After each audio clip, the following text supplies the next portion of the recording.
Još nemamo kineski program. Oh, here. Okay.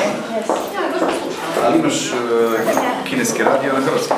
Mislim da ima sigurno prostora za suradnju, cijeneći njihove lijepe riječi o Istarskoj županiji, gradovima Puli, Rovinju, Poreču, one koje je njezina ekscelencija u zadnja 2 dana posjetila.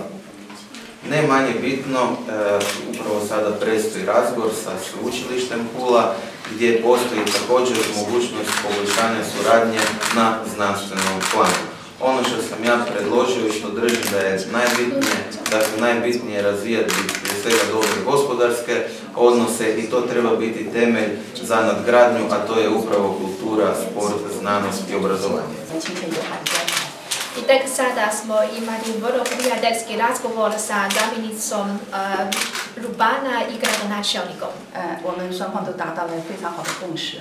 I postigli smo veliku suglasnost o budućoj suradnji. 这次考察对我的印象非常深刻，我觉得百闻中国有句俗话，百闻不如一见。 Onda i stara kineska stara kaže, onda i samo jedan sami vidjeti, mnogo više nego 100 puta slušati.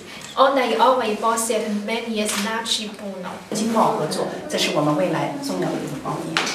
Kina i Hrvatska uvijek ima tradicionalno prijateljske odnose, pa sada kako promijeniti i razvijati odlične političke odnose u praktične rezultate gospodarske suradnje, to je naš zajednički zadatak.